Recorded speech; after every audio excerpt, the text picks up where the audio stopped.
Por que as soluções privadas nem sempre funcionam?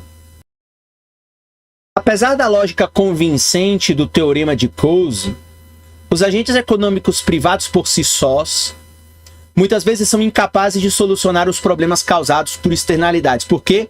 Porque nem sempre essas soluções privadas elas funcionam. O teorema só se aplica quando as partes não têm dificuldades para chegar a um acordo e aplicá-lo. No mundo, entretanto, a negociação nem sempre funciona, mesmo quando há a possibilidade de se chegar a um acordo mutuamente benéfico. Às vezes, as partes interessadas não conseguem resolver um problema de externalidade por causa dos chamados custos de transação, os custos que as partes têm na negociação e implementação de um determinado acordo. Em nosso exemplo, vamos imaginar que Dick e Jane falem línguas diferentes, de modo que precisem contratar um tradutor para chegar a um acordo.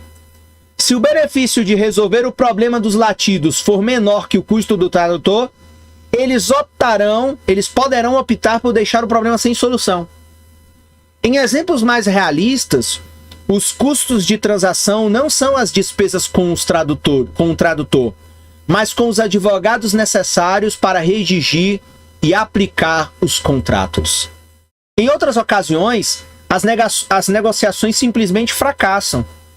As repetidas ocorrências de guerras e greves demonstram que chegar a um acordo pode ser difícil e que não conseguir chegar pode ser dispendioso. Então, pode ser difícil chegar a um acordo, na realidade, mas também pode ser muito caro não chegar a nenhum acordo.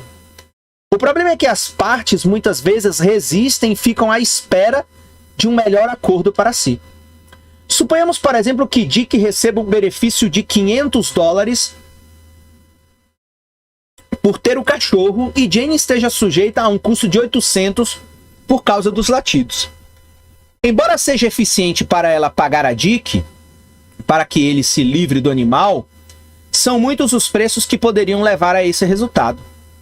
Dick poderia exigir $750 e Jane poderia oferecer apenas 550. Enquanto estivessem discutindo o preço, o resultado ineficiente persistiria. Então, se você tiver as soluções privadas, se elas tiverem um processo de negociação muito lento, os resultados ineficientes persistem, continuando a gerar um mal-estar econômico. Chegar a um acordo eficiente é ainda mais difícil quando o número de partes interessadas é grande, porque coordenar todas as partes é dispendioso.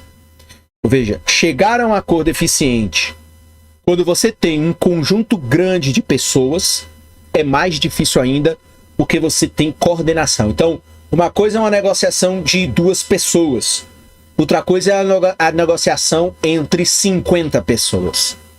Considere, por exemplo, uma fábrica que polua as águas de um lado. A poluição impõe uma externalidade negativa aos pescadores da região. Conforme o teorema de Coase, se a poluição é ineficiente, então a fábrica e os pescadores podem chegar a um acordo no qual estes remunerem a fábrica para que ela não polua o meio ambiente. Entretanto, se houver muitos pescadores, coordenar todos eles na negociação com a fábrica pode ser quase impossível. Quando a negociação privada não funciona, o governo às vezes pode desempenhar um papel. O governo é uma instituição concebida para agir em nome da coletividade.